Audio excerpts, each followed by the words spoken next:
ഒരാത്മപ്രേരണയിൽ നിന്നാണ് ഞാൻ ഈ വെളിപാട് പുസ്തകം 3-ാം അധ്യായത്തിന്റെ ആദ്യത്തെ 5 വാക്യങ്ങൾ ശുശ്രൂഷിക്കാൻ തക്കവണ്ണം കർത്താവിൽ ആശ്രയിച്ചിരിക്കുന്നത്. ഞാൻ ആ ഭാഗം വായിക്കണം എന്നെൻ്റെ മനസ്സിലുണ്ട്. ഞാൻ ആ ഭാഗം ഒന്ന് വായിക്കാം.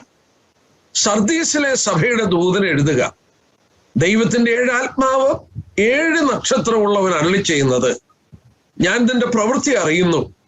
ജീവനുള്ളവനെന്ന് നിനക്ക് പേരുണ്ടെങ്കിലും നീ മരിച്ചവനാകുന്നു. ഉണർന്നുകൊള്ളുക, ചാമാറായ ശേഷിപ്പുകളെ ശക്തീകരിക്കുക. ഞാൻ നിന്റെ പ്രവൃത്തി എൻ്റെ ദൈവത്തിന്റെ സന്നിധിയിൽ പൂർണ്ണതയുള്ളതായി കണ്ടില്ല. ആകയാൽ നീ പ്രാപിക്കുകയും കേൾക്കുകയും ചെയ്തത് എങ്ങനെയെന്ന് ഓർത്ത് അത് കാത്തുകൊള്ളുകയും മാനസാന്തരപ്പെടുകയും ചെയ്യാം. നീ ഉണരാതിരുന്നാൽ ഞാൻ കള്ളനെ പോലെ വരും. ഏത് നാഴികയ്ക്ക് നിന്റെ മേൽ വരുമെന്ന് നീ അറിയുകയുമില്ല. എങ്കിലും ഉടുപ്പ് മലിനമാകാത്ത കുറെ പേർ സർദീസിൽ നിനക്കുണ്ട്. അവർ യോഗ്യന്മാരാകിയാൽ വെള്ള ധരിച്ചുകൊണ്ട് എന്നോടുകൂടെ നടക്കും. ജയിക്കുന്നവൻ വെള്ളയുടുപ്പ് ധരിക്കും. അവന്റെ പേർ ഞാൻ ജീവപുസ്തകത്തിൽ നിന്നും മായ്ച്ചു കളയാതെ എൻ്റെ പിതാവിന്റെ സന്നിധിയിലും അവന്റെ ദൂതന്മാരുടെ മുമ്പിലും അവന്റെ പേർ ഏറ്റുപറയും. ആത്മാവ് സഭയോട് പറയുന്നത് എന്തെന്ന് ചെവിയുള്ളവൻ കേൾക്കട്ടെ. കർത്താവ് ഈ വചനം വാസ്തവമായി അനുഗ്രഹിച്ചു തരട്ടെ എന്ന് ആത്മാർത്ഥമായി ഞാൻ പ്രാർത്ഥിക്കുകയാണ്. ദൈവം ഈ ഭാഗത്തിലൂടെ എന്നെ കേൾക്കുന്ന എല്ലാ വ്യക്തികളോടും സംസാരിക്കട്ടെ എന്ന് ഞാൻ ആത്മാർത്ഥമായി ആഗ്രഹിക്കുന്നു. ഈ ഭാഗം ഞാൻ സംസാരിക്കുമ്പോൾ ഞാൻ ഓർപ്പിച്ചു മുതൽ ഒരു ആലങ്കാരികമായി ഞാൻ പറയുന്നതല്ല. വളരെ ആത്മപ്രേരണ പല ദിവസങ്ങളായി ഈ ഭാഗം ശുശ്രൂഷിക്കണമെന്ന് എന്നെ പ്രേരിപ്പിച്ചുകൊണ്ടിരുന്നു. ഞാൻ ഇവിടെ ഇരുന്നുകൊണ്ട് ഓർക്കുകയായിരുന്നു, ഞാൻ ഈ ഭാഗത്തുനിന്ന് ശുശ്രൂഷിക്കുമ്പോൾ ഒരു അതിവിശുദ്ധ സ്ഥലത്ത് എൻ്റെ പാദങ്ങൾ ചവിട്ടിക്കൊണ്ട് ഞാൻ ശുശ്രൂഷിക്കുന്ന പോലെയാണ്. കാരണം തിരുവചനത്തിലെ വചനത്തിൽ എല്ലാ ഭാഗവും അനുഗ്രഹിക്കപ്പെട്ടതാണെങ്കിലും ഈ പുസ്തകത്തിന്റെ ആദ്യത്തിൽ നമ്മൾ വായിക്കുന്നുണ്ട്, ഇത് വായിക്കുന്നവനും വായിച്ചു കേൾപ്പിക്കുന്നവനും അനുസരിക്കുന്നവനും ഭാഗ്യവാൻ എന്ന് രേഖപ്പെടുത്തിയിട്ടുണ്ട്. ഈ പുസ്തകത്തിന്റെ വായനയും പഠനവും അനുസരണവും ഒക്കെ ദൈവത്തിന്റെ ഒരു പ്രത്യേക അനുഗ്രഹം നമ്മുടെ മേൽ പകരുമെന്നത് അതിന്റെ ആദ്യത്തെ വാക്യങ്ങളിൽ നാം വായിക്കുന്നുണ്ട്. ഞാൻ ആ ഭാഗമൊന്നും വിശദീകരിക്കുന്നില്ല. എന്നാൽ ഇതിന്റെ 2-3 അധ്യായം കർത്താവായ യേശുക്രിസ്തുവിന്റെ വായിൽ നിന്ന് തന്നെ പുറപ്പെട്ട വാക്കുകളാണ്. അവൻ തൻ്റെ ഹൃദയത്തിന്റെ ഏറ്റവും സ്നേഹത്തിന്റെ ഭാജനമായ സഭയോട് പറയുന്ന വാക്കുകളാണ്. ഞാനതാണ് പറഞ്ഞത്, ഞാനൊരു അതിവിശുദ്ധ സ്ഥലത്ത് നിൽക്കുന്ന പോലെയുള്ള ഒരു അനുഭവമാണ് ഞാൻ ഈ ഭാഗം വായിക്കുമ്പോൾ എൻ്റെ മനസ്സിലുള്ളത്. കാരണം I am treading on the most holy place. കർത്താവിന്റെ വചനത്തിലെ ഏറ്റവും അതിപ്രധാനമായ അതിവിശുദ്ധമായ വാക്കുകൾ ഞാൻ നിങ്ങളോട് ഓർപ്പിക്കുകയാണ്. കാരണം ഇത് കർത്താവിന്റെ വായിൽ നിന്ന് പുറപ്പെട്ടു വന്ന വചനമാണ്. ഞാൻ വീണ്ടും ഓർപ്പിക്കട്ടെ, ഈ ഭാഗം നമ്മൾ മനസ്സിലാക്കിയാൽ, നമ്മുടെ ഹൃദയത്തിൽ ഇത് ഉൾക്കൊണ്ടാൽ, ആത്മാവ് സഭയോട് പറയുന്നതെന്ന് ചെവിയുള്ളവൻ കേൾക്കട്ടെ, അത് കേൾക്കുവാനും അംഗീകരിക്കാനും മനസ്സുണ്ടെങ്കിൽ ഒരു കാര്യം ഞാൻ ഓർപ്പിക്കാം, രക്ഷിക്കപ്പെടാത്തവർ രക്ഷിക്കപ്പെടും, രക്ഷിക്കപ്പെട്ടവർ കുറച്ചുകൂടെ ഉണരും, അനുഗ്രഹിക്കപ്പെടും. കാരണം ഇത് കർത്താവിന്റെ വാക്കുകളാണ്. എന്നാൽ ഈ ഭാഗത്തിലേക്ക് ഞാൻ കടന്നു വരുന്നതിന് മുമ്പ് ഒരു ഏതാനും മിനിറ്റുകൾ എടുത്ത് ഈ സർദീസ് സഭയുടെ ദൂതന്റെ പ്രാധാന്യത ഞാൻ കാണിച്ചു തരാനായിട്ട് ആഗ്രഹിക്കുകയാണ്. നമ്മൾ ഓർക്കണം, തിരുവചനത്തിലെ വെളിപ്പാടുകളിൽ അവസാനമായി നൽകപ്പെട്ട വെളിപ്പാടാണ് ഇവിടെ വായിക്കുന്ന യോഹന്നാനുണ്ടായ വെളിപ്പാട്. ഇത് ഏതാണ്ട് 795 നൽകപ്പെട്ടതാണ്. ഡൊമീഷ്യൻ ചക്രവർത്തിയുടെ പീഡനം മൂലം യോഹന്നാൻ അപ്പോസ്തലൻ, സ്നേഹത്തിന്റെ അപ്പോസ്തലനെ പത്മോസ് എന്ന് പറയുന്ന ഏഖ്യൻ കടലിടുക്കിലെ ഒരു ദ്വീപില് കരിമ്പാറകൾ കൊണ്ട് നിറഞ്ഞ ഒരു കൊച്ചു ദ്വീപിൽ തന്നെ നാടുകടത്തി. നാം ഇവിടെ വായിക്കുന്നുണ്ട്, കർത്തൃ ദിവസത്തിൽ ഞാൻ ആത്മവിവശനായി. അതിന്റെ 10-ാം വാക്യത്തിലുണ്ട്. 1-ാം അധ്യായത്തിന്റെ 10-ാം വാക്യത്തിലുണ്ട്, I was in the Lord's spirit. I was in the spirit on the Lord's day. ഞാൻ വിശ്വസിക്കുന്നു കർത്തൃ ദിവസം ഞായറാഴ്ച ദിവസമാണ്. മറ്റ് സഹവിശ്വാസികൾ തൻ്റെ കൂടെയില്ല. താൻ ഒരു കരിമ്പാറ കൂട്ടത്തിൽ തനിച്ചിരിക്കുകയാണ്. തന്നെ നാടുകടത്തിയിരിക്കുകയാണ്. ക്രിമിനൽസിന്റെ കൂടെ തന്നെ ഇട്ടിരിക്കുകയാണ്. തീർച്ചയായിട്ടും വൃദ്ധനായ യോഹന്നാൻ ഒരു 95 വയസ്സെങ്കിലും കാണുന്ന എനിക്ക്. വൃദ്ധനായ യോഹന്നാൻ മറ്റ് സഹവിശ്വാസികളോടുകൂടെ തന്നെ വീണ്ടെടുത്ത കർത്താവിനെ ഞായറാഴ്ചകൾ ഓർക്കുന്നത് തന്റെ ഹൃദയത്തിലൂടെ ആ ചിന്ത കടന്നുപോയി കാണും. ആ കർത്തൃദിവസത്തിൽ നാം വായിക്കുന്നു, അതാണ് കർത്തൃദിവസം. നാം വായിക്കുന്നു, ഞാൻ കർത്തൃദിവസത്തിൽ ഞാൻ ആത്മവിവശനായി. I was in the spirit. He was taken by the spirit. അവനെ ആത്മാവിനാൽ കടന്നു പിടിച്ചിട്ട് കർത്താവ് അവനോട് പറഞ്ഞ വാക്കുകളാണ് ഇത്. ആ ഏകാന്തതയിൽ കഴിയുന്നത് വാസ്തവത്തിൽ എത്രയോ അനുഗ്രഹിക്കപ്പെട്ടതാണ്. കർത്താവിനെ കാണുവാൻ കഴിഞ്ഞു. 1-ാം അധ്യായത്തിൽ ഈ പുസ്തകം എങ്ങനെ വേർതിരിച്ച് പഠിക്കണമെന്ന് രേഖപ്പെടുത്തിയിട്ടുണ്ട്. എനിക്കറിയാം, എന്നെ കേൾക്കുന്നത് എന്റെ മുന്നിൽ തന്നെ ഏതാണ്ട് 125 ആളുകള് ഈ സൂമിലൂടെ തന്നെ എന്നെ ശ്രദ്ധിക്കുന്നുണ്ട്. ഇതുകൂടാതെ പലരും മറ്റ് ഇതിനോട് കണക്റ്റഡ് ആയിട്ട് കേൾക്കുന്നുണ്ട്. കൂടാതെ ഇത് റെക്കോർഡ് ചെയ്ത് അനേകർ ഇനി കേൾക്കുമെന്നും എനിക്കറിയാം. അതുകൊണ്ട് ഞാനൊരു ഇൻട്രഡക്ഷൻ ഒന്ന് പറഞ്ഞുകൊള്ളട്ടെ. പത്മോസിൽ നാടുകടത്തപ്പെട്ട യോഹന്നാന് ഒരു കാഹളനാദം പോലെ ഒരു മഹാനാദം തന്റെ പുറകിൽ കേട്ടു. 11-ാം വാക്യത്തിൽ കാണുന്നുണ്ട്.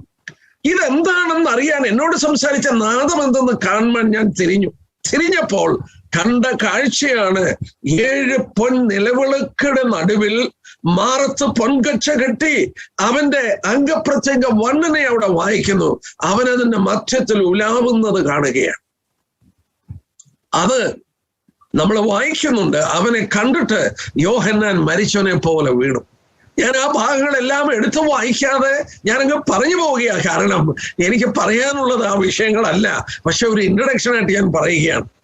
ഞാൻ ഇത് വായിച്ചപ്പോൾ ഓർത്തു, ഇതേ കർത്താവിന്റെ മാർവിലല്ലേ യോഹന്നാൻ ചാരിക്കൊണ്ടിരുന്നത്? യെസ്, ആ കർത്താവിന്റെ മാർവിൽ യോഹന്നാൻ ചാരിക്കൊണ്ടിരുന്നു.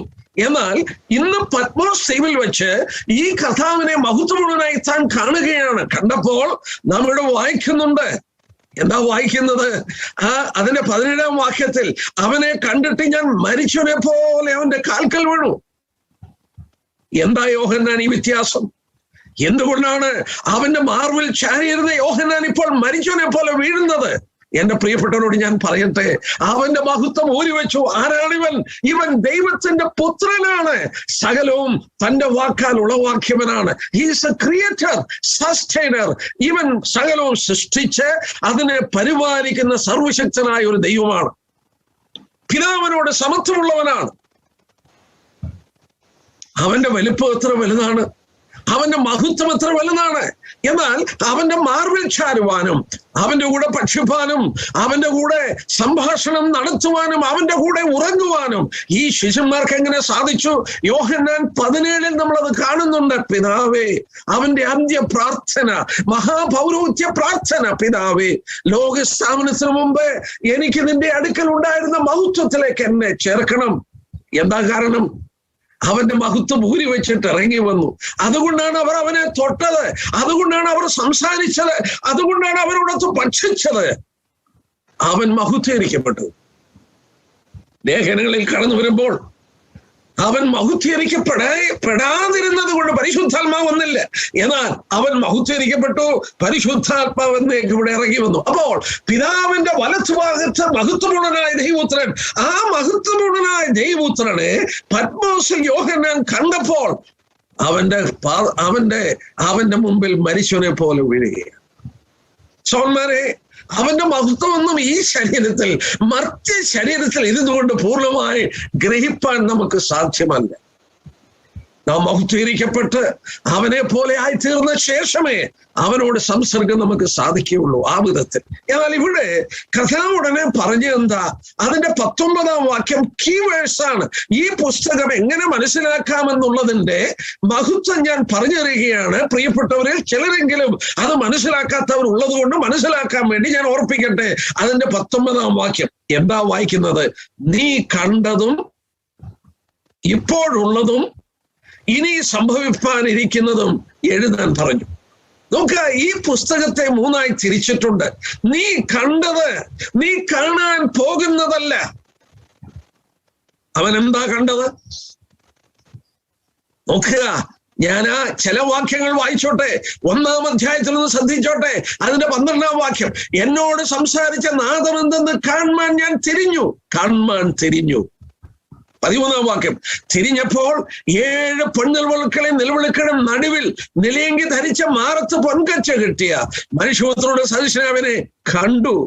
ഞാൻ കാണുവാൻ തിരിഞ്ഞു, ഞാൻ കണ്ടു. 19-ാം വാക്യം, 17-ാം വാക്യം. അവനെ കണ്ടിട്ട് 19-ാം വാക്യം, നീ കാണുന്നത് എന്റെ സൗരന്മാരെ, ഈ പുസ്തകം നമ്മുടെ കർത്താവ് തന്നെ 3ആയി തിരിച്ചിട്ടുണ്ട്. നീ കണ്ടത് നീ കാണാൻ പോകുന്നതല്ല, നീ കണ്ടത് 1-ാം അധ്യായത്തിൽ രേഖപ്പെടുത്തി. ആ ദൈവപുത്രന്റെ മഹത്വപൂർണമായ അംഗപ്രത്യംഗ വർണ്ണനം. അവനെ കണ്ടു, അവനെ കണ്ടിട്ട് അവനെ കാണുവാൻ ഞാൻ തിരിഞ്ഞു. നീ കണ്ടത് എഴുതാൻ പറഞ്ഞു. കർത്താവിന്റെ അംഗപ്രത്യംഗ വർണ്ണനം എത്ര ബ്യൂട്ടിയാണ്! അതൊന്നും നമുക്കിപ്പോൾ ചിന്തിക്കാൻ നേരമില്ല. നമ്മുടെ വിഷയം ഇതെങ്ങനെ വേർതിരിക്കാമെന്നുള്ളതാണ് ഇപ്പോൾ ചിന്തിക്കുന്നത്. ഒന്നാമത് നോക്കുക, 1-ാമത്തെ ഡിവിഷൻ നീ കണ്ടത് 1-ാം അധ്യായത്തിൽ. 2-ാമത്തെ ഡിവിഷൻ എടുക്കുന്നതിന് മുമ്പ് ഞാൻ 3-ാമത്തെ ഡിവിഷൻ എടുക്കാം. 3-ാമത്തെ ഡിവിഷൻ എന്താ? ഇനി സംഭവിപ്പാനിരിക്കുന്നത്. 4-ാം അധ്യായം എടുത്താട്ടെ. വെളിപാട് പുസ്തകം തന്നെ 4-ാം അധ്യായം. അനന്തരം സ്വർഗത്തിലൊരു വാതിൽ തുറന്നിരിക്കുന്നത് ഞാൻ കണ്ടു. കാഹളനാദം പോലെ എന്നോട് സംസാരിച്ച് കേട്ട ആദ്യത്തെ ശബ്ദം എന്നോട്, ഇവിടെ കയറി വരിക, മേലാൽ സംഭവിപ്പുള്ളത് ഞാൻ നിനക്ക് കാണിച്ചു തരാം. 3rd ഡിവിഷൻ എന്താണ്? ഇനിമേൽ സംഭവിപ്പാനുള്ളത്. Come up here, I will show you the things that has to happen hereafter. After what? അതാണ് 2nd ഡിവിഷൻ. നീ കണ്ടത് 1-ാം അധ്യായം, മേലാൽ സംഭവിപ്പാനുള്ളത് 4-ാം അധ്യായം തുടങ്ങി. അപ്പോൾ 2nd ഡിവിഷൻ എന്താ? നീ കണ്ടത് ഇപ്പോഴുള്ളത് എന്താണ്?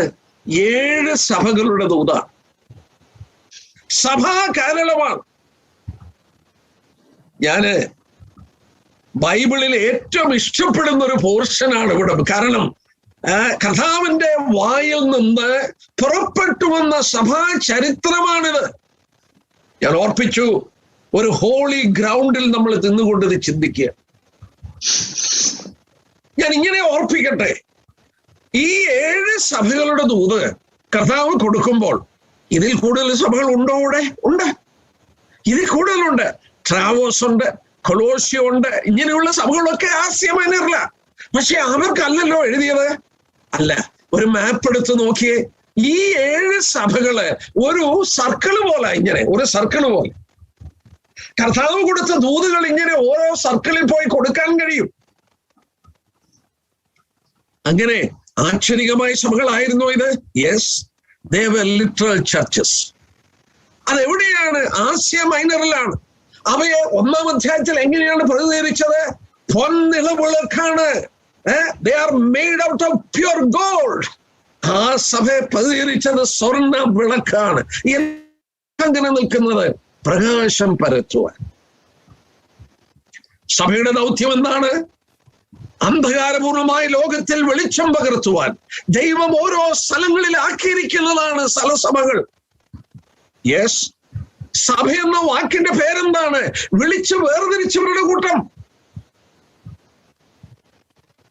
അതെ, വിളിച്ചു വേർതിരിച്ചവരുടെ കൂട്ടം. ഞാന് 2 ദിവസം മുമ്പ് ഒരു വിവാഹം നടത്തണമായി. ആ പയ്യൻ ചിക്കാഗോയിൽ നിന്ന്, ഇല്ലിനോയ്സ്, അമേരിക്ക. ഞാൻ ചിക്കാഗോയിൽ പോയിട്ടുണ്ട്. ഞാൻ അവിടെ ഒരു കാര്യം അവരോട് വിവാഹം കഴിഞ്ഞിട്ട് പറഞ്ഞു. You are going to live in one of the biggest cities in the world. ലോകത്തിലെ ഏറ്റവും വലിയ പട്ടണമാണ് ചിക്കാഗോയിലെ, ഇല്ലിനോയ്സിലെ ചിക്കാഗോ. ബട്ട് ആ പട്ടണത്തിൽ കർത്താവിന്റെ ചോരയാൽ വീണ്ടെടുക്കപ്പെട്ട ഒരു ചെറിയ സമൂഹമുണ്ട്. ഒരു ദൈവ സഭ അവിടെയുണ്ട്. It is A Lord's church. കർത്താവിന്റെ സഭയാണ്. അവന്റെ ചോരയാൽ വിലയ്ക്ക് വാങ്ങിയ സഭയാണ്. നിങ്ങൾ അവരോട് കൂട്ടായ്മ ആചരിച്ചു, അവരോടൊത്ത് സഹകരിച്ചും നിങ്ങളുടെ ജീവിതം ധന്യമാക്കുവാൻ ആ ദൈവ ജനത്തോട് കൂടെ നിങ്ങൾ മുന്നോട്ട് പോകും. I reminded dum. ഞാൻ അതാണ് പെട്ടെന്ന് ഓർത്തത്. എന്റെ കർത്താവിന്റെ ഹൃദയത്തിന്റെ ആ തുടിപ്പാണ് ദൈവസഭ. അവന്റെ ചോരയുടെ വിലയാണ് ദൈവസഭ. ഇവിടെ നോക്കുക, 7 സ്ഥലസഭകളെ അവൻ തെരഞ്ഞെടുത്തത് എന്തിനാണ്? ഒരു പഠനത്തിനുള്ള വിഷയമാണ്. They were the sample churches. They were a prophetical churches. സഭയുടെ 7 പ്രത്യേക ഘട്ടങ്ങളാണിത്. 7 stages of church history. Oh yes, സമയമുണ്ടായിരുന്നെങ്കിൽ ഞാനത് മുഴുവൻ വിശദീകരിച്ചേനെ. പക്ഷേ എനിക്ക് നിങ്ങൾക്കൊന്ന് മനസ്സിലാക്കി തന്നിട്ട് ഞാൻ വായിച്ച വേദഭാഗത്തിലേക്ക് എനിക്ക് ഓടി വരണം. ഞാൻ ഏതാനും വാക്കുകളിൽ അതൊന്ന് ഒതുക്കി തീർക്കാൻ നോക്കട്ടെ. ഈ 7 സഭകളുടെ ദൂത് കൊടുക്കുമ്പോൾ നിങ്ങൾ ഒരു കാര്യം ഓർക്കണം. ആദ്യത്തെ 30 വർഷത്തിന്റെ സഭാചരിത്രം എവിടെ രേഖപ്പെടുത്തിയേക്കുന്നത്? അപ്പോസ്തല പ്രവൃത്തികൾ, book of acts of apostles. സഭയുടെ ആദ്യത്തെ 30 വർഷത്തിന്റെ ചരിത്രം അപ്പോസ്തല പ്രവൃത്തികളുണ്ട്. ശേഷം ചരിത്രമോ ഈ 7 സഭകളുണ്ട്. ഈ 7 സഭകൾ കൊടുത്ത ദൂതലുണ്ട്. യെസ്, അത് കർത്താവിന്റെ വരവ് വരെയുള്ള സഭയുടെ 7 സ്റ്റേജിന്റെ ചരിത്രമാണ് പ്രവചന ദൃഷ്ടിയാൽ കർത്താവ് നൽകുന്നത്. അനേകർ മനസ്സിലാക്കാത്തൊരു സത്യം ഞാൻ പറയാം.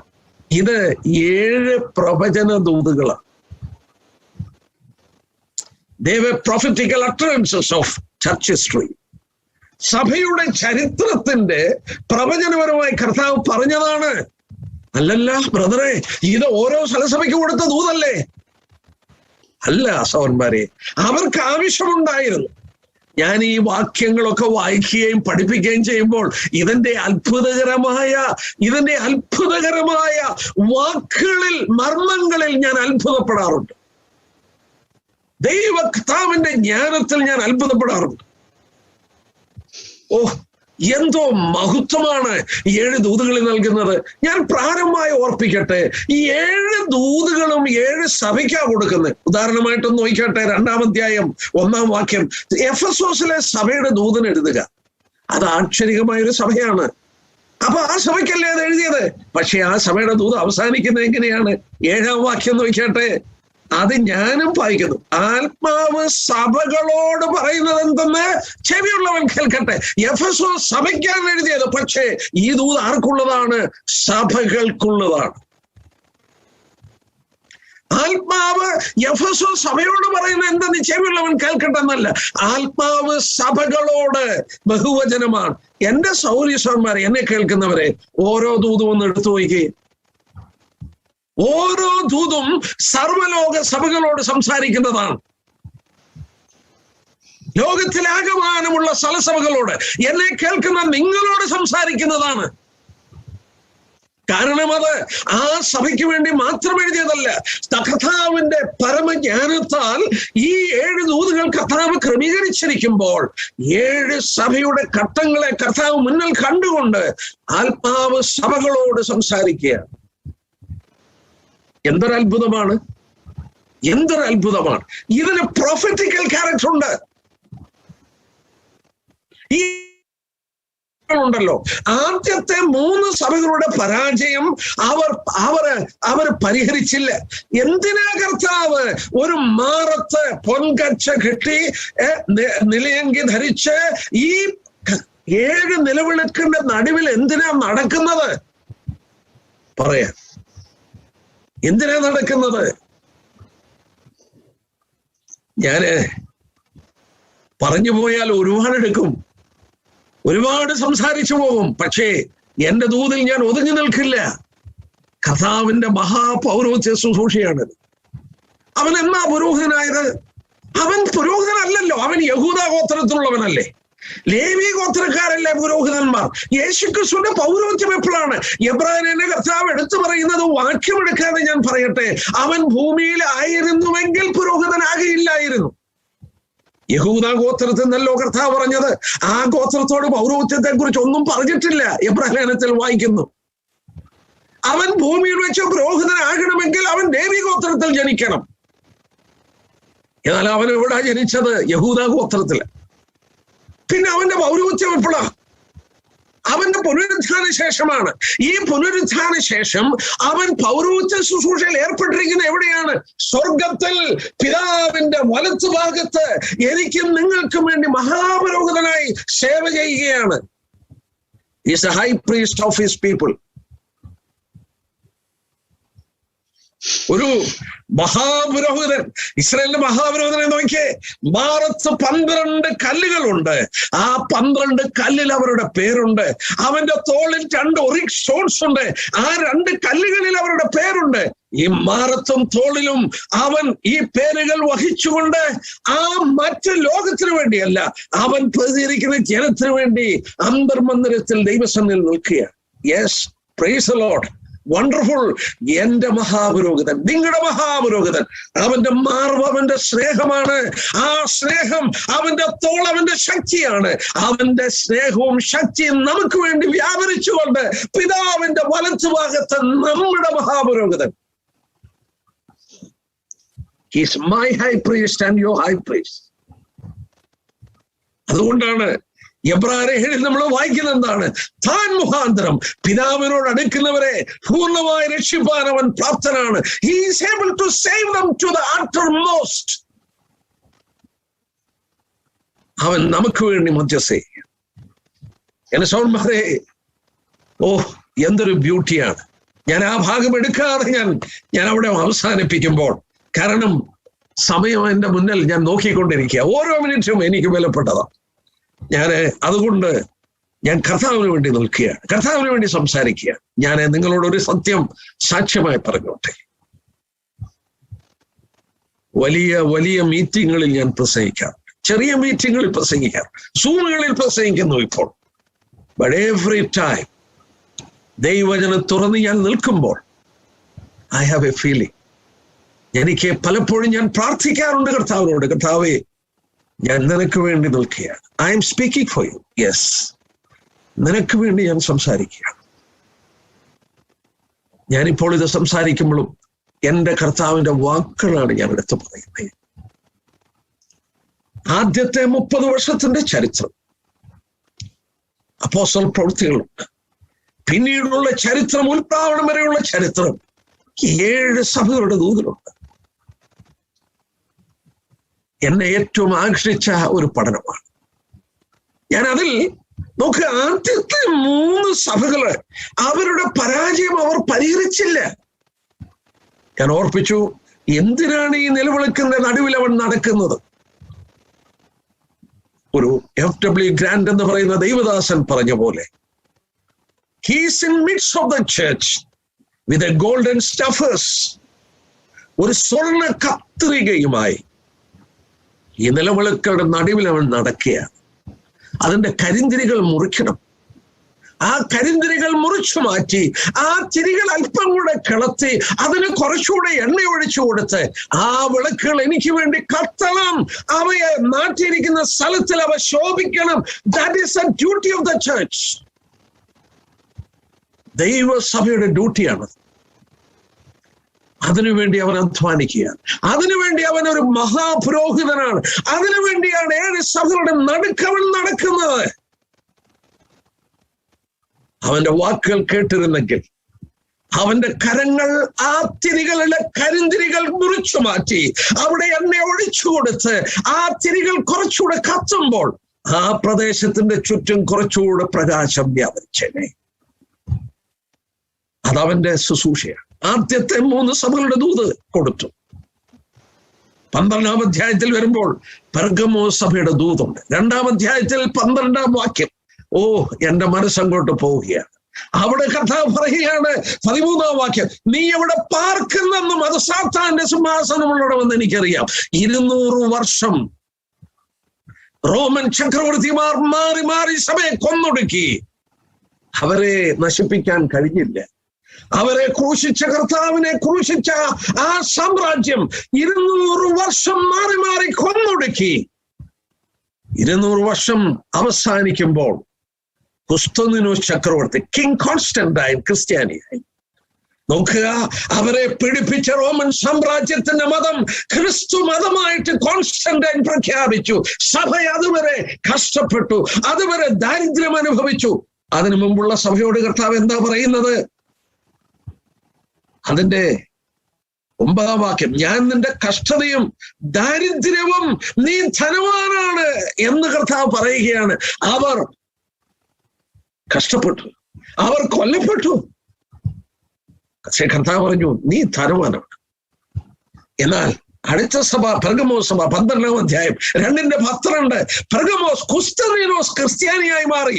റോമൻ സാമ്രാജ്യത്തിന് മത ക്രിസ്തു മതമായി. ക്രിസ്ത്യാനികൾക്ക് സ്വത്ത് കൊടുത്തു, ക്രിസ്ത്യാനികൾക്ക് സ്ഥാനം കൊടുത്തു, ക്രിസ്ത്യാനികൾക്ക് ഉന്നത സ്ഥാനങ്ങൾ കൊടുത്തപ്പോൾ കർത്താവ് അവരോട് പറയുന്നത് എന്താ? നീ എവിടെ പാർക്കുമെന്ന് എനിക്കറിയാം. I know where you dwelt. So far they were pilgrims.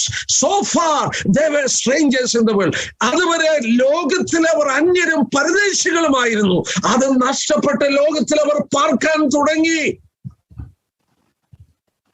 അതുവരെ അവരുടെ ആശയം ഒന്നേ ഉള്ളൂ, അവരുടെ കർത്താവ് വേഗം വരണം, ഈ കഷ്ടതയിൽ നിന്ന് അവരെ വിടുവിക്കണം. അതൊക്കെ പിന്നെ അവർ മറന്നു. അവരോടാണ് അതിന്റെ 16-ാം വാക്യത്തിൽ പറയുന്നത്, നീ മാനസാന്തരപ്പെടുക, അല്ലെങ്കിൽ ഞാൻ വേഗത്തിൽ വരും.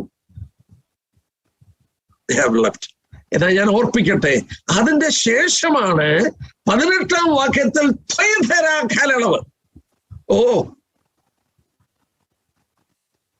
ആ കാലയളവിന് ചരിത്രത്തിൽ ഒരു പേരുണ്ട്, ചരിത്രകാരന്മാർ കൊടുത്തൊരു പേരുണ്ട്. എന്താണെന്നറിയാമോ? Dark age. ഡാർക്ക് ഏജ്, ചർച്ചിന്റെ അന്ധകാര യുഗം. ഞാൻ ഇനിയും അല്പകാര്യം തുറന്നു പറയും.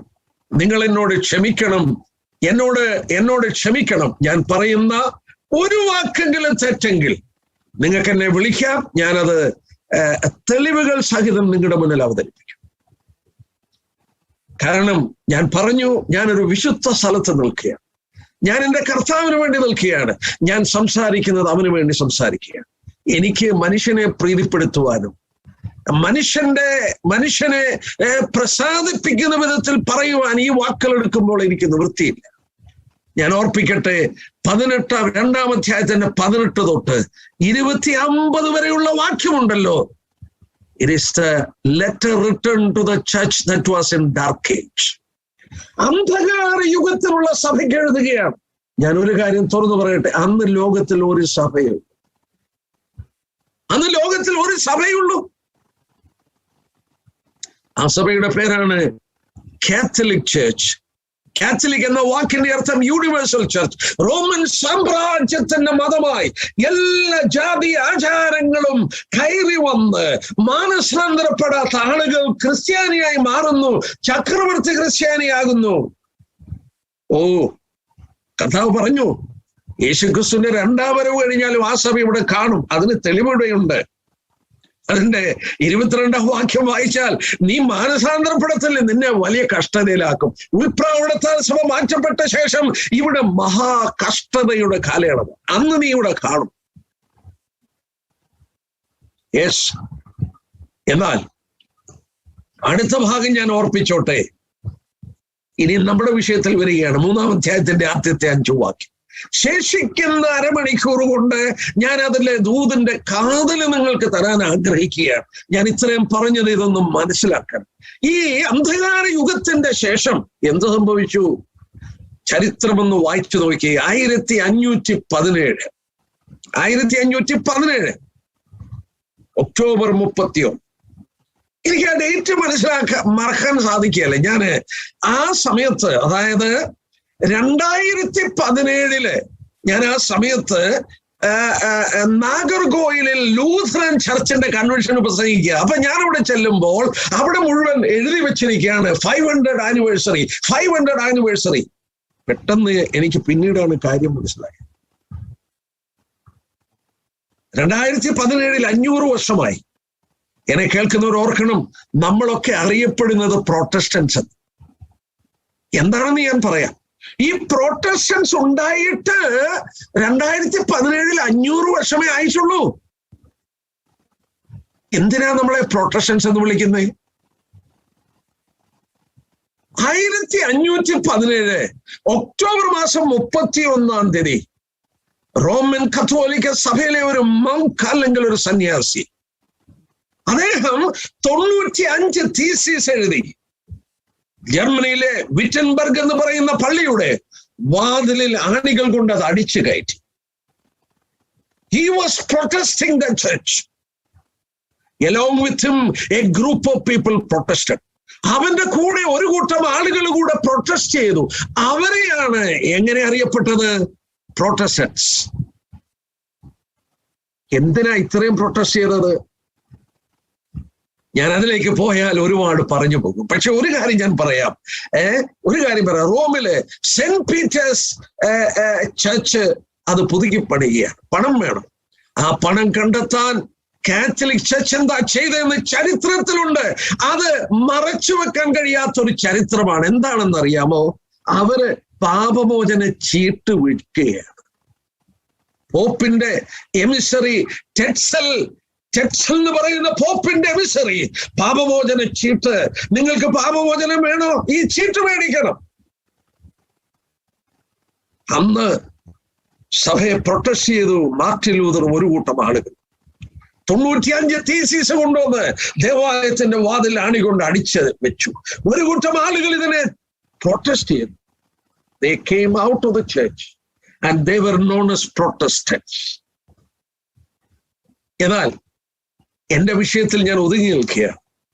ഈ പ്രൊട്ടസ്റ്റന്റ് ചർച്ച് മാർട്ടിൻ ലൂതറിനെ കൊന്നുകളഞ്ഞേനെ.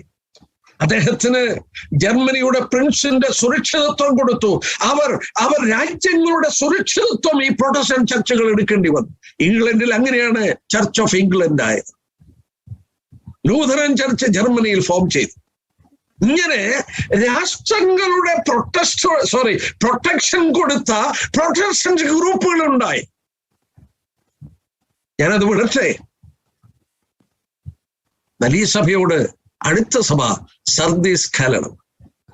ഈ റിഫോർമേഷൻ ഉണ്ടായ ശേഷം ഒരു തലമുറ കഴിയുന്നതിന് മുമ്പ് ചില സംഭവങ്ങൾ ഉണ്ടായി. ആ സംഭവങ്ങളോടുള്ള ബന്ധത്തിൽ ദൈവം പറയുകയാണ്, കർത്താവ് ഞാനല്ല പറയുന്നത്, കർത്താവാണ്. എന്താ പറയുന്നത്? 1-ാം വാക്യത്തിന്റെ അവസാനം, ജീവനുള്ളവനെന്ന് നിനക്ക് പേരുണ്ടെങ്കിലും നീ മരിച്ചവനാണ്. യെസ്, ജീവനുള്ളവനെന്ന് നിനക്ക് പേരുണ്ടെങ്കിലും നീ മരിച്ചവനാണ്. അപ്പോൾ നമ്മൾ ഓർക്കുക, ഇന്നത്തെ സഭകളിൽ 2 കൂട്ടരേ ഉള്ളൂ. ഒന്നുകിൽ മരിച്ചവൻ, അല്ലെങ്കിൽ ജീവനുള്ളവൻ. മരിച്ചവൻ പ്രവർത്തിക്കുമോ? അതേ, മരിച്ചവൻ പ്രവർത്തിക്കും. നമ്മുടെ കർത്താവ് പറഞ്ഞ വാക്ക് ഓർമ്മയില്ലേ? മത്തായി 8:22 മരിച്ചവർ തങ്ങളുടെ മരിച്ചവരെ കൊണ്ടുപോയി അടക്കട്ടെ. ആരായിരുന്നു നമ്മൾ സ്വഭാവത്താൽ? By nature. എഫേസ്യർ 2:1-ാം വാക്യം 5-ാം വാക്യം നിങ്ങൾ വായിച്ചു നോക്കിയേ. എനിക്ക് വാക്യങ്ങളെല്ലാം എടുത്ത് വായിക്കാൻ നിവൃത്തിയില്ല സഹോദരന്മാരെ, ഞാൻ വാക്യം പറഞ്ഞു പോകാം. എഫേസ്യ ലേഖനം 2-ാം അധ്യായത്തിന്റെ 1-ാം വാക്യം, അതിക്രമങ്ങളിലും പാപങ്ങളിലും മരിച്ചവരായിരുന്ന നമ്മൾ. 5-ാം വാക്യം, ആ മരിച്ചവരായിരുന്ന നമ്മളെ അവൻ ഉയർപ്പിച്ചു. എന്നെ പലപ്പോഴും ചിന്തിപ്പിക്കുന്ന ഒരു വാക്യമുണ്ട്. ലൂക്കോസിന്റെ സുവിശേഷം 15-ാം അധ്യായത്തിന്റെ 24-32 വാക്യം. നമ്മുടെ കർത്താവിന്റെ വായിൽ നിന്ന് വന്നതാണ് മുടിയനായ പുത്രന്റെ ആ ചരിത്രം. അവന്റെ ജ്യേഷ്ഠനോട് സംസാരിക്കുമ്പോൾ, നിന്റെ ഈ അനുജൻ മരിച്ചവനായിരുന്നു, വീണ്ടും ജീവിച്ചു. അവൻ മരിച്ചവനായിരുന്നു, വീണ്ടും ജീവിച്ചു. അതിക്രമങ്ങളിലും പാപങ്ങളിലും മരിച്ചു. പിതാവിനോട് ബന്ധമില്ലാതെ കിടന്നപ്പോൾ മരിച്ചവസ്ഥ, ദൈവത്തോട് ബന്ധമില്ലാതെ കിടക്കുമ്പോൾ മരിച്ചവസ്ഥ, അവനോട് ബന്ധം മടക്കി കിട്ടിയപ്പോൾ നിന്റെ ഈ സഹോദരൻ മരിച്ചവനായിരുന്നു, വീണ്ടും ജീവിച്ചു. കർത്താവ് നിക്കോദിമോസിനോട് പറഞ്ഞത് ഓർമ്മയുണ്ടോ? നീ വീണ്ടും ജനിച്ചില്ലെങ്കിൽ സ്വർഗരാജ്യം കാണത്തില്ല. ഭയത്തോടെ ഞാൻ ഓർപ്പിക്കട്ടെ, എന്നെ കേൾക്കുന്നവരോട് ഭയത്തോടെ ഓർപ്പിക്കട്ടെ.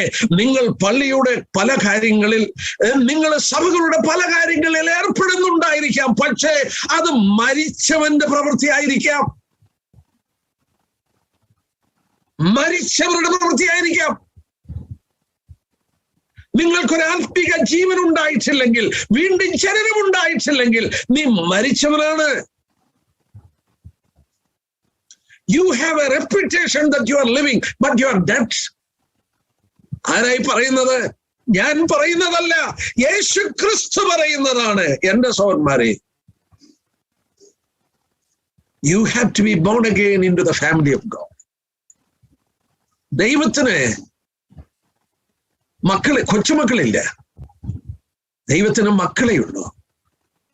അവനെ കൈക്കൊണ്ട് അവന്റെ നാമത്തിൽ വിശ്വസിക്കുന്നവർക്ക് ദൈവമക്കളാകുവാൻ അവൻ അധികാരം കൊടുത്തു. നിങ്ങൾ വ്യക്തിപരമായി വീണ്ടും ജനിച്ചെങ്കിലേ നിവൃത്തിയുള്ളൂ. എന്താ ഈ സഭയോട് ഇങ്ങനെ എഴുതാൻ കാരണം? ഞാനതാ ഞാൻ തുറന്നു പറയും, ക്ഷമിക്കണേ. കർത്താവിനോട് ഞാൻ സത്യസന്ധത പുലർത്തണം. അതുകൊണ്ടാണ് സഭയിൽ തെറ്റായ ചില ഉപദേശങ്ങൾ കടന്നു വന്നു. എന്താ ബ്രദറെ ആ ഉപദേശം എന്നോട് ചോദിക്കും. ഞാൻ വളരെ വ്യക്തമായി ഓർപ്പിക്കട്ടെ, ഞാൻ ഈ ഭാഗത്തെ കുറിച്ചിരുന്ന ഒരു റിസർച്ച് തന്നെ നടത്തിയതാണ്. എന്തിനാ കർത്താവ് ഇവരോട് പറയുന്നത്? ജീവനുള്ളവന് നിനക്ക് പേരുണ്ടെങ്കിലും മരിച്ചവർ. സഭ മരിച്ചവരെ കൊണ്ട് നിറഞ്ഞു. ഒരു ചെറിയ ശേഷിപ്പ് ജീവനുള്ളവർ അവിടെയുണ്ട്. എന്തോ പറ്റിയ സഭയ്ക്ക്? സഭയിൽ ഒരു തെറ്റായ ഉപദേശം വന്നു. ക്ഷമിക്കണം, ഞാൻ തുറന്നു പറയുമ്പോൾ എന്നോട് വിരോധം തോന്നരുത്. സ്നാനത്താൽ വീണ്ടും ജനനം ഉണ്ടാകുമെന്ന് പഠിപ്പിക്കാൻ തുടങ്ങി. സ്നാനത്താൽ വീണ്ടും ജനനം ഉണ്ടാകും. തിരുവത്താഴം എടുക്കുമ്പോൾ അവന്റെ ശരീരവും മാംസവും ഭക്ഷിക്കുന്നു, ജീവനുണ്ടാകും. തെറ്റാണിത് രണ്ടും. അങ്ങനെ സ്നാനപ്പെടുത്തി വീണ്ടും ജനിക്കാത്തവരെ കൊണ്ട് സഭ നിറഞ്ഞ് വീണ്ടും രക്ഷപ്പെടാതെ സഭയിൽ നിറഞ്ഞു വന്നപ്പോൾ അവരോട് കർത്താവ് പറഞ്ഞു, നീ ജീവനുള്ളൊന്ന് പേരുണ്ട്, മരിച്ചവനാണ്. അപ്പോൾ എങ്ങനെയാ ജീവൻ പ്രാപിക്കേണ്ടത്? എങ്ങനെയാ ജീവൻ പ്രാപിക്കേണ്ടത്? ഞാൻ ഈ പറഞ്ഞത് ശരിയോ തെറ്റോ എന്ന് നിങ്ങളൊന്ന് അന്വേഷിക്കുക. ഞാനൊരു സത്യം ഓർപ്പിക്കട്ടെ എന്റെ സൗരന്മാരെ. നമ്മുടെ ജീവിതത്തിൽ സംഭവിക്കാൻ പോകുന്ന, മാനവരാശിയുടെ ജീവിതത്തിൽ സംഭവിക്കാൻ പോകുന്ന ഏറ്റവും വലിയ കാപട്യം, അവൻ രക്ഷിക്കപ്പെട്ടവനാണെന്ന് കരുതി നിത്യതയിൽ കണ്ണു തുറക്കുമ്പോൾ നരകത്തിൽ കിടക്കുന്നതാണ്. ഞാൻ ചോദിച്ചോട്ടെ, മടങ്ങി വരാൻ വല്ല നിവൃത്തിയുണ്ടോ? ഇല്ലില്ല. നിത്യനാശം, നിത്യശിക്ഷാവിധി, നിത്യനരകം, നിത്യാഗ്നി. നിനക്കൊരിക്കലും മടങ്ങി വരാൻ നിവൃത്തിയില്ല. അതുകൊണ്ട് ഇവിടെ വെച്ച് നിന്റെ നിത്യജീവൻ നീ കരസ്ഥമാക്കണം. നീ കബളിപ്പിക്കപ്പെടരുത്. ജീവിതത്തിൽ ഏറ്റവും വലിയ കാപട്യം രക്ഷിക്കപ്പെട്ടവനാണെന്ന് കരുതിയിരുന്നിട്ട് നീ നരകത്തിൽ പോകുന്നു. നമുക്ക് ഈ സഭാ കാലയളവിൽ ഇവർ കർത്താവിന്റെ വരവരെ ഉണ്ടെന്നുള്ളതിന്റെ തെളിവ് ഞാൻ പറയാം. ഇന്നുള്ള സഭകളിലുണ്ട്. അവിടുന്ന് തെളിവ് ഞാൻ തരാം. കർത്താവ് പറയുന്നത് ഞാൻ പറയട്ടെ, ജീവിച്ചിരിക്കുന്നു എന്ന് പേരുണ്ട്, പക്ഷേ കർത്താവ് പറഞ്ഞു നീ മരിച്ചവനാണ്. ഈ ഉപദേശങ്ങൾ കൊണ്ട് മരിച്ചവരെ കൊണ്ട് സഭ നിറഞ്ഞു. They have a false notion that they are Christians. അവർ ക്രിസ്ത്യാനികളാണെന്ന് തെറ്റായ ഒരു ധാരണ അവർക്കുണ്ടായി. ഞാൻ തുറന്നു പറയുമ്പോൾ ഞാൻ പറയുന്നത് ശരിയാണോന്ന് അന്വേഷിക്കുക. ദൈവത്തിന്റെ ആത്മാവെന്നെ ശക്തമായി ഹേമിച്ചുകൊണ്ടാണ് ഞാൻ ഇത് പറയുന്നത്. ഈ സഭയോട് കർത്താവ് പറയുന്നത് എന്താണ്? സർദീസിന്റെ സഭയുടെ ദൂതൻ എഴുതുക, ദൈവത്തിന്റെ 7 ആത്മാവും 7 നക്ഷത്രമുള്ളവർ അരുളി ചെയ്യുന്നു. ഈ സഭയ്ക്ക് ആവശ്യം എന്താണ്? ഇവിടെ പറഞ്ഞ ആത്മാവിന്റെയും നക്ഷത്രത്തിന്റെയും പ്രവൃത്തിയാണ്. എന്താണിത്? 7 ആത്മാവ്. അങ്ങനെ 7 ആത്മാവുണ്ടോ? 7 ആത്മാവുണ്ടോ? ഒരു വാക്യം ഞാൻ വായിക്കാം. സംശയങ്ങൾ ഒരുപക്ഷെ വരും. യെശയ്യാപ്രവചനം 11-ാം അധ്യായം എടുത്താട്ടെ. ഞാൻ ഓർക്കുകയായിരുന്നു, എന്റെ മുന്നിൽ 1 മണിക്കൂർ ഉണ്ടായിരുന്നെങ്കിൽ എന്ന് ഞാൻ കൊതിച്ചുപോയി. പക്ഷേ എനിക്ക് നൽകിയ സമയത്തിനുള്ളിൽ ഞാൻ ദൂത് അവസാനിപ്പിച്ചോളാം. ഞാൻ ഒട്ടും സമയം കൂടുതലെടുക്കുന്ന ഒരു വ്യക്തിയല്ല. ദൈവം എനിക്ക് സംസാരിക്കാനുള്ള ദൂത് തരും, അത് മതി. 11-ാം അധ്യായം, യെശയ്യാപ്രവചനം 11-ാം അധ്യായം. അവിടെ നമ്മൾ നോക്കാൻ പോവുകയാണ്. 7 ആത്മാവെന്ന് പറയാൻ കാരണമെന്ന, യേശു ക്രിസ്തുവിൽ ആവസിച്ച ആത്മാവുണ്ടല്ലോ. അഭിഷിക്തൻ എന്നല്ലേ അവന്റെ പേര്, മശിഹ എന്നല്ലേ അവന്റെ പേര്. മശിഹ എന്ന് പറഞ്ഞാൽ അഭിഷിക്തൻ. ദൈവനെ അഭിഷേകം ചെയ്ത് അയച്ചു. അവന്റെ മേൽ ആവസിച്ച ആത്മാവിനെ ഒന്ന് നോക്കാട്ടെ. യെശയ്യാവ് 11:2. ഇനി എണ്ണിക്കോണം. ഈ 7 സവിശേഷതകൾ കാണാം. യഹോവയുടെ ആത്മാവ് ആവസിക്കും, ജ്ഞാനത്തിന്റെ ആത്മാവ്, വിവേകത്തിന്റെ ആത്മാവ്, ആലോചനയുടെ ആത്മാവ്, ബലത്തിന്റെ ആത്മാവ്, പരിജ്ഞാനത്തിന്റെ ആത്മാവ്, യഹോവ ഭക്തിയുടെ ആത്മാവ്. നോക്കിയേ, ഒരാത്മാവാണ്, പക്ഷെങ്കിൽ 7 സവിശേഷതകളുണ്ട്. വിശദീകരിക്കാതെ ഞാൻ നിർത്തട്ടെ. നിങ്ങൾ 2ാം വാക്യത്തിൽ ഒരു പേനയെടുത്ത് അടയാളപ്പെടുത്തുക. ആത്മാവെന്ന് 4 പ്രാവശ്യം രേഖപ്പെടുത്തിയിട്ടുണ്ട്. എന്തിനാ അങ്ങനെയൊക്കെ ദൈവം എഴുതിയത്? യെസ് ബ്രദേഴ്സ്, നിങ്ങൾ പുറപ്പാട് പുസ്തകത്തിൽ ചെന്നാൽ അഭിഷേക തൈലം, ഇവന്റെ മേൽ ഒഴിച്ച അഭിഷേക തൈലം, മഹാപർവ്വതത്തിന്റെ ശിരസിൽ ഒഴിക്കുന്ന അഭിഷേക തൈലം 4 കൂട്ടം കൊണ്ടാണ് ഉണ്ടാക്കുന്നത്. തൈലക്കാരന്റെ വിദ്യപ്രകാരം 4 സ്പൈസസ്, 4 ഇൻഗ്രീഡിയൻസ്. അത് 4 സുഗന്ധമാണ്. പക്ഷെ അത് ഒന്നിച്ചങ്ങോട്ട് ആ തൈലക്കാരന്റെ വിദ്യപ്രകാരം അത് ചേർത്ത് കഴിഞ്ഞാൽ ഒരു പ്രത്യേക ഗന്ധമാ വരുന്നത്. എന്നിൽ ആവസിക്കുന്ന ആത്മാവിന്റെ 7 സവിശേഷങ്ങൾ. അതുകൊണ്ടാണ് കർത്താവ് പറഞ്ഞത് 7 ആത്മാവും 7 നക്ഷത്രം. എന്താ ഈ നക്ഷത്രം? നോക്കാം നമുക്ക്. നക്ഷത്രം അതിന്റെ 1-ാം അധ്യായത്തിന്റെ 20-ാം വാക്യം നോക്കിയാട്ടെ. എന്റെ വലങ്കയിൽ കണ്ട 7 നക്ഷത്രത്തിന്റെ മർമ്മം, 7 പൊന്നുകൾ വെക്കേണ്ടി വരും. 7 നക്ഷത്രം 7 സഭയുടെ ദൂതന്മാരാണ്. സഭയുടെ ദൂതന്മാരാണ്. തെറ്റിദ്ധരിക്കരുത്. കർത്താവ് ദൂത് കൊടുക്കുന്നത് ചിറകുള്ള ദൂതന്മാരോടല്ല. പിന്നെ ആരാണ് ഈ ദൂതന്മാര്? പറയാം. മലാഖിയുടെ പുസ്തകം 2:7. പുരോഹിതൻ സൈന്യങ്ങളുടെ യഹോവയുടെ ദൂതനാകിയാൽ അവന്റെ അധരങ്ങളിൽ പരിജ്ഞാനം സൂക്ഷിച്ചു വെക്കേണ്ടതും ഉപദേശം അവരോട് ചോദിച്ചു പഠിക്കേണ്ടതാണ്. മറ്റൊരു വാക്യം 2 കൊരിന്ത്യർ 8:23. 2 കൊരിന്ത്യർ 8:23. നമ്മുടെ സഹോദരന്മാർ സഭകളുടെ ദൂതന്മാരും ക്രിസ്തുവിന്റെ മഹത്വമാകുന്നു. സഹോദരന്മാരെ, അവരാരാ? അവര് ദൂതറിയിക്കുന്ന ദൂതന്മാരാ. എനിക്ക് മറ്റ് പല വാക്യങ്ങൾ എടുക്കാം. അവരെന്തുവാ പ്രസംഗിക്കുന്നത്? ദൈവവചനമാണ് ദൂതന്മാർ അറിയിക്കുന്നത്. ഇവിടെയും സഭയുടെ ദൂതനാണ് കർത്താവ് എഴുതുന്നത്. ദൂത് വാഹകൻ, ദൂത് അറിയിക്കുന്നവൻ. ഇവിടെ നോക്കിയാട്ടെ, ഈ മരിച്ചു കിടക്കുന്ന സഭയ്ക്ക് എന്താ വേണ്ടിയത്? ആത്മാവും ദൈവവചനവും, പരിശുദ്ധാത്മാവും ദൈവവചനവും ആണ് വേണ്ടിയത്. അങ്ങനെയാണോ പറയുന്നത്? കർത്താവിന്റെ വാക്കുകൾ വേറെ ഒരു ഭാഗത്തുനിന്ന് എടുക്കാം. യോഹന്നാന്റെ സുവിശേഷം എടുക്കാം, 3-ാം അധ്യായം. യോഹന്നാന്റെ സുവിശേഷം 3-ാം അധ്യായം എടുക്കാം. ഒരു ഭക്തനായ മനുഷ്യൻ, ഇവിടെ നോക്കിയാട്ട് അവന്റെ പേരെന്നാ? പരീശന്മാരുടെ കൂട്ടത്തിൽ യഹൂദന്മാരുടെ ഒരു പ്രമാണി നിക്കോദീമോസ്. പരീശന്മാർ ഒരു 5000 പേരിൽ കൂടുതലില്ല കർത്താവിന്റെ കാലത്ത്. നമ്മൾ പരീശൻ എന്ന് പറയുമ്പോഴത്തേക്ക് മനസ്സുഖമല്ലാതാകും. എന്നാൽ a Pharisee has separated his life to obey the laws. ആ ന്യായപ്രമാണം പൂർണ്ണമായി അനുസരിപ്പാൻ ജീവിതം ഒഴിഞ്ഞു വെച്ചവൻ, അവരുടെ ഒരു ടീച്ചർ എന്ന് പറയുമ്പോൾ അവൻ എത്ര അംഗീകരിക്കപ്പെട്ട ഒരു വ്യക്തിയാണ്. അവനോട് കർത്താവ് എന്നാ പറഞ്ഞത്? 3-ാം വാക്യം, ആമീൻ ആമീൻ, ഞാൻ നിന്നോട് പുതുതായി ജനിച്ചില്ലെങ്കിൽ ദൈവരാജ്യം കാണുവാൻ ആർക്ക് കഴിയും? ഇത്ര ഭക്തനായ ഒരു മനുഷ്യൻ, ഇത്ര വേദവസ്തു അറിയാവുന്ന ഒരു മനുഷ്യൻ, പരീശന്മാരുടെ പ്രമാണിയായ മനുഷ്യൻ, അംഗീകരിക്കപ്പെട്ട ഒരുത്തൻ. മറ്റു വിധത്തിൽ പറഞ്ഞാൽ ഇന്നത്തെ സഭാ നേതൃത്വത്തിൽ നിൽക്കുന്നവരെ പോലെയുള്ള മനുഷ്യർ.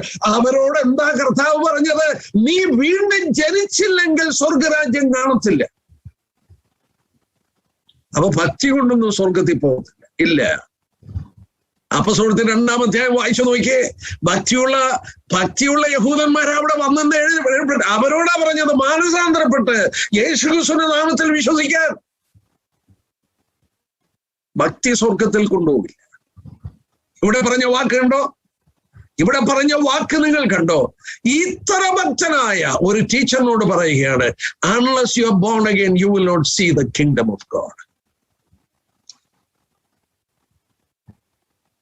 അപ്പൊ അവന് സംശയം, എങ്ങനെയാ അമ്മയുടെ ഉദരത്തിൽ കയറി വീണ്ടും ജനിക്കുന്നത്? 5-ാം വാക്യത്തിൽ കർത്താവ് എന്താ പറഞ്ഞത്? വെള്ളത്താലും ആത്മാവിനാലും ജനിക്കണം.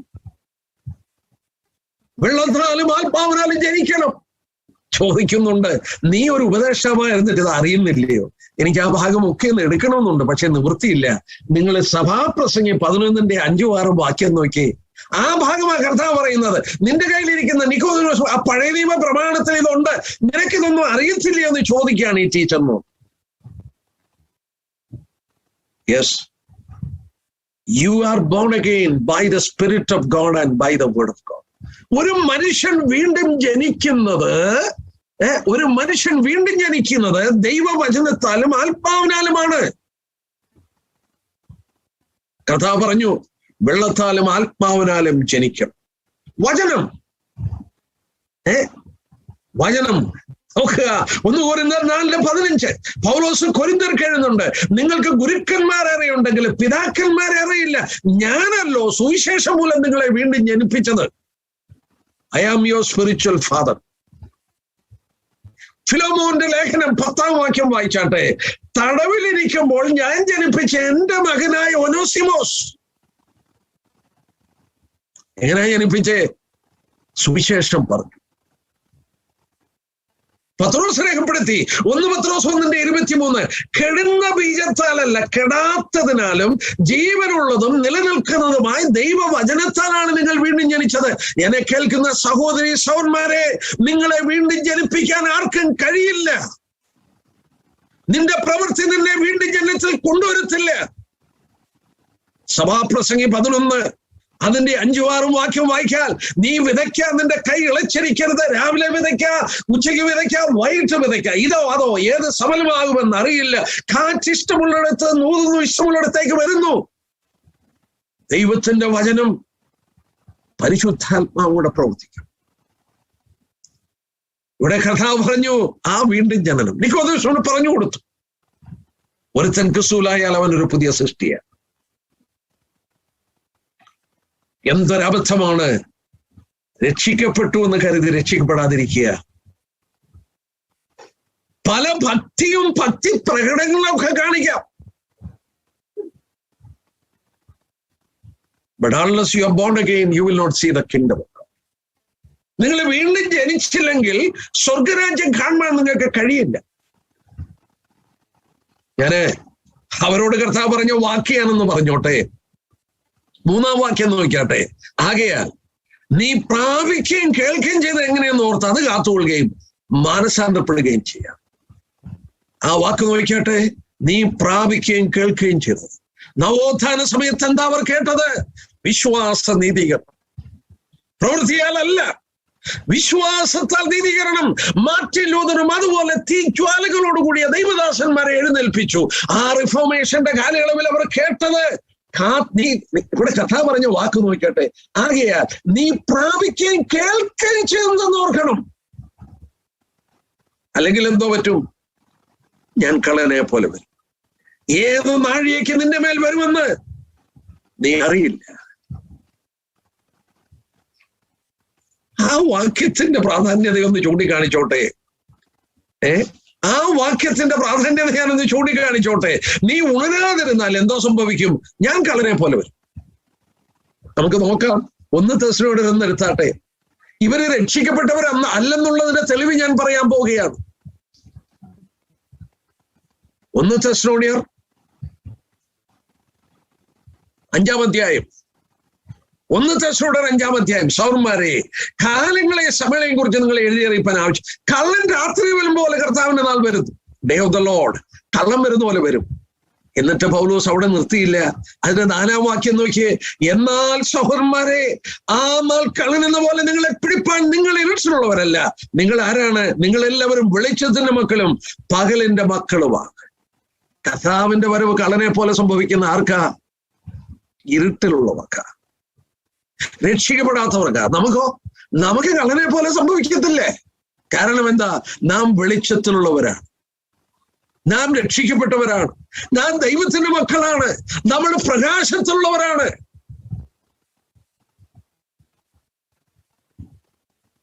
എന്താ കർത്താവ് ഇങ്ങനെ പറയാൻ കാരണം? ഈ സഭയിൽ രക്ഷിക്കപ്പെടാത്തവരെ കൊണ്ട് നിറഞ്ഞു കിടക്കുക. ആരോ പറഞ്ഞ പോലെ കർത്താവ് രഹസ്യത്തിൽ വന്ന് തന്റെ സഭയെ കൊണ്ടുപോകുമ്പോഴും ഈ സഭയൊക്കെ ഇവിടെ കാണും. കേട്ടോ, കർത്താവ് രഹസ്യത്തിൽ വന്ന് കണ്ണിമയ്ക്കുന്നതിനിടയിൽ തന്റെ സഭ ഇവിടെ നിന്ന് മാറ്റിക്കൊണ്ടു പോകുമ്പോൾ ഇവിടെ സഭയും ഇവിടെ ശുശ്രൂഷകളൊക്കെ കാണും. കാരണം രക്ഷിക്കപ്പെടാത്തവരെ കൊണ്ട് നിറഞ്ഞു കിടക്കുകയാണ്. കർത്താവ് അവരോടാ പറഞ്ഞത്, നീ മാനസാന്തരപ്പെട്ടില്ലെങ്കിൽ, നീ കേട്ടതെന്തെന്ന് ഓർത്തത് കാത്തില്ലെങ്കിൽ, ദൈവവചനത്താലും പരിശുദ്ധാത്മാവിലും നിനക്കൊരു വീണ്ടും ജന്മം സംഭവിച്ചില്ലെങ്കിൽ എന്തോ സംഭവിക്കും? ഞാൻ കള്ളനെ പോലെ വരും, നീ അറിയത്തില്ല. ഇന്ന് രാത്രി എന്നെ കേൾക്കുന്നവരോട് ഞാൻ പറയട്ടെ,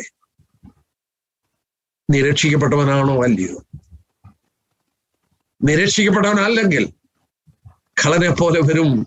കർത്താവ് ഏത് നാഴികയ്ക്ക് വരുമെന്ന് അറിയില്ല.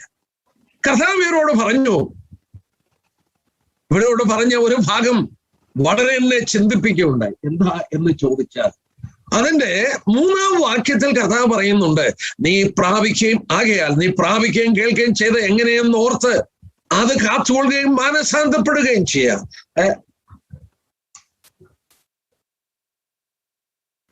കർത്താവ് പറഞ്ഞ വാക്ക് വില്യം ബാർക്ലി എന്ന് പറയുന്ന ദൈവദാസൻ ഭാഷാന്തരം ചെയ്തത്, remember then how you received and heard the gospel, keep it and repent.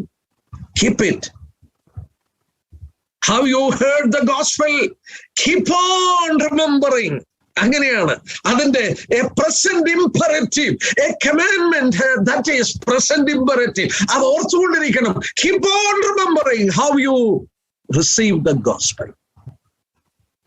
നവോത്ഥാന കാലഘട്ടങ്ങളിൽ കേട്ടത് വിട്ടുകളഞ്ഞു, മറക്കാതെ ഓർത്തുകൊണ്ടിരിക്കണം. Keep on. അതൊരു ഡ്യൂട്ടിയാണ്, ദൈവസഭയുടെ ഡ്യൂട്ടിയാണ്. ദൈവസഭയിൽ വചന ശുശ്രൂഷിക്കുന്നവരുടെ ഡ്യൂട്ടിയാണ്. യെസ്, അതാണ് കർത്താവ് പറഞ്ഞത്. 7 നക്ഷത്രങ്ങൾ എന്റെ കയ്യിലുണ്ട്. അത് സഭയുടെ ദൂതന്മാരാണ്, സഭയ്ക്ക് ദൂത് കൊടുക്കുന്നവരാണ്. അവർ വിശ്വസ്തന്മാരല്ലെങ്കിൽ, അവർ വേണ്ടവണ്ണം ദൂത് കൊടുക്കത്തില്ലെങ്കിൽ സഭയ്ക്ക് എന്ത് സംഭവിക്കും? സഭയൊരു ക്ലബായി മാറും. It will become an entertainment club. It will become a place where people are filled with the dead bodies, spiritually dead people. Yes. Keep on remembering. ഞാനിത് വായിച്ചപ്പോൾ ഓർത്തു, that is a duty of every Levite priest. ലേവ്യ പുസ്തകം എടുത്താട്ടെ, എന്റെ മനസ്സിലത് ഓടി വന്നുകൊണ്ട് ഞാൻ ഓർപ്പിച്ചോട്ടെ. അവര് കർത്താവ് 6-ാം അധ്യായത്തിൽ വരുമ്പോൾ അവർക്ക് കൊടുത്തൊരു വലിയ ഡ്യൂട്ടി ഉണ്ട്. ആ ഡ്യൂട്ടി പറഞ്ഞു നിർത്താനേ എനിക്ക് സമയമുള്ളൂ. അതിന്റെ 6-ാം അധ്യായത്തിന്റെ 8 തൊട്ടുള്ള വാക്യം നോക്കിയാട്ടെ. യഹോവ പിന്നെയും മോശയോടും മോശയോട് അരുളി, നീ അഹരോനോടും പുത്രന്മാരോടും കൽപ്പിക്കണം, കാരണം അവരാ പുരോഹിതന്മാർ. എന്നാൽ ഹോമയാഗത്തിന്റെ പ്രമാണം, ഹോമയാഗം രാത്രി മുഴുവൻ ഉഷസ് വരെ യാഗപീഠത്തിന് വിറകുമേൽ ഇരിക്കണം, യാഗപീഠത്തിലെ തീ അതിന്മേൽ കത്തിക്കൊണ്ടിരിക്കുകയും വേണം. തീ കെടാൻ പാടില്ല. വീണ്ടും 12-ാം വാക്യം, യാഗപീഠത്തിന്റെ തീ കെട്ടുപോകാതെ കത്തിക്കൊണ്ടിരിക്കണം, പുരോഹിതൻ ഉഷസോറും അതിന്മേൽ വിറകെടുക്കണം. 13-ാം വാക്യം, യാഗപീഠത്തിന്റെ തീ കെട്ടുപോകാതെ എപ്പോഴും കത്തിക്കൊണ്ട്. Keep on, burning, that flame. പുരോഹിതൻ എന്ന നിലയിൽ അത് കത്തിക്കൊണ്ടിരിക്കണം. സഭയ്ക്ക് ദൂത് കൊടുത്തത് എന്താ? Keep on remembering. Keep on remembering. Keep on reminding. ഈ സുവിശേഷം വീണ്ടും വീണ്ടും പറഞ്ഞു കൊടുക്കുക. അതല്ലാതെ രക്ഷപ്പെടാൻ മറ്റു മാർഗമില്ല. ഇല്ലെങ്കിൽ എന്തോ സംഭവിക്കും? മരിച്ചവരെ കൊണ്ട് സഭ നിറയും.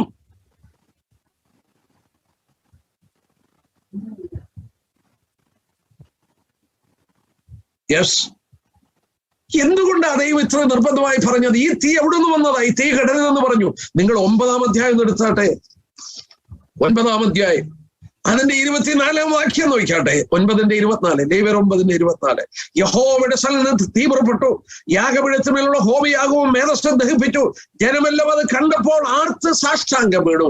സ്വർഗത്തിൽ നിന്ന് ഇറങ്ങി വന്ന തീയാണ്. ആ തീ കെട്ടുപോകാൻ പാടില്ല. That fire has come from heaven. Keep on burning that fire. നിങ്ങൾ അതിന് ചാരം വാരി കളയണം, വിറകിട്ട് കൊടുക്കണം. ഞാൻ ഇങ്ങനെ പറയട്ടെ, കർത്താവിന്റെ മഹാപൗരോഹിത്യ ശുശ്രൂഷ അവന്റെ പുനരുത്ഥാന ശേഷമാണ് ആരംഭിച്ചത്. ആ പുനരുത്ഥാന ശേഷം ആരംഭിച്ച അവന്റെ മഹാപൗരോഹിത്യ ശുശ്രൂഷയിൽ അവൻ ആദ്യം ചെയ്ത ശുശ്രൂഷ എന്താണെന്നറിയാമോ? മന്ദീഭവിച്ച, ക്ഷീണിച്ച, ആശ നഷ്ടപ്പെട്ടു പോയ 2 ശിഷ്യന്മാർ യെരൂശലേമിൽ നിന്ന് എമ്മൗസിലേക്ക് പോവുകയാണ്. 7 മൈൽ ദൂരമുണ്ട്. അവർ 7 മൈൽ നടക്കുകയാണ്. അവർ വാടിയ മുഖത്തോടെ ക്ഷീണിച്ചു പോവുകയാണ്. കർത്താവ് തന്നെ മനസ്സിലാക്കാതെ വണ്ണം മറച്ച് അവരോട് ചേർന്ന് നടന്നു. അവൻ പഴയ നിയമ ഏടുകളിൽ നിന്ന് വ്യാഖ്യാനിച്ചു കൊടുക്കാൻ തുടങ്ങി. തന്നെ കുറിച്ചുള്ളത് അവർക്ക് പറഞ്ഞു കൊടുത്തുകൊണ്ടിരുന്നു. അവസാനം കടന്നു പോകരുത്, ഞങ്ങളോട് കൂടെ പാർക്കണമെന്ന് പറഞ്ഞു. ആ ഭവനത്തിൽ കയറി അപ്പം നുറുക്കി കൊടുക്കുമ്പോൾ ആ കരങ്ങളിലെ ആണിപ്പഴുതിന്റെ പാട് കണ്ടു. അവർക്ക് തിരിച്ചറിയാൻ കഴിഞ്ഞു. അവൻ അപ്രത്യക്ഷനായി. യെസ്, അവർ പറഞ്ഞ വാക്കോർമ്മയുണ്ടോ? അവൻ നമ്മോട് സംസാരിച്ചു കൊണ്ടിരുന്നപ്പോ നമ്മുടെ ഹൃദയം കത്തിക്കൊണ്ടിരുന്നു. Brothers, his first work as a high priest was kindling that fire that was almost going to die. ചാവാറായ ശേഷം ആ അഗ്നിയെ ജ്വലിപ്പിക്കുകയായിരുന്നു. പുരോഹിതന്മാരെന്ന നിലയിൽ കൽപ്പിച്ചു, അഗ്നി കെട്ടുപോകരുത്. Keep on remember. ഞാനിവിടെ നിർത്തട്ടെ. ഇങ്ങനെയുള്ളൊരു കാലയളവിലും ഉടുപ്പ് മലിനമാകാത്ത കുറെ പേർക്ക് അവർ യോഗ്യന്മാരാകിയാൽ എന്നോട് കൂടെ നടക്കും. സ്വർഗത്തിന്റെ തെരുവീതിയിൽ അവന്റെ കൂടെ നടക്കും. സ്തോത്രം. ഞാനിവിടെ നിർത്തുകയാണ്. വളരെ പ്രാധാന്യത അർഹിക്കും ജീവിതത്തിൽ ഒരു വീണ്ടും ജനനം. 7 ആത്മാവിനാലും 7 നക്ഷത്രത്താലും ദൈവവചനത്താലും പരിശുദ്ധാത്മാവിനാലും ആ 2 മാധ്യമങ്ങളിലൂടെ വീണ്ടും ജനിക്കണം. ഇല്ലെങ്കിൽ മരിച്ചു കിടക്കുകയാണ്. 2 കൂട്ടരേ ഉള്ളൂ സഭകളിൽ. ഒന്നുകിൽ ആത്മീയ മരണം സംഭവിച്ചവർ, അല്ലെങ്കിൽ ആത്മീയമായി ജീവിച്ചവർ. കർത്താവ് നമ്മെ സഹായിക്കട്ടെ. അവന്റെ വലിയ നാമം മഹത്വപ്പെടട്ടെ. ഈ വചനം ശക്തമായി നമ്മളോട് സംസാരിച്ച നിത്യതയിൽ ഞാൻ കബളിപ്പിക്കപ്പെട്ടു എന്ന് പറയാതെ യഥാർത്ഥ രക്ഷയുടെ അനുഭവത്തിൽ വരുവാൻ ദൈവം ഇടയാക്കട്ടെ. അവന്റെ വലിയ നാമം മഹത്വപ്പെടുമാറാകട്ടെ. ആമേൻ.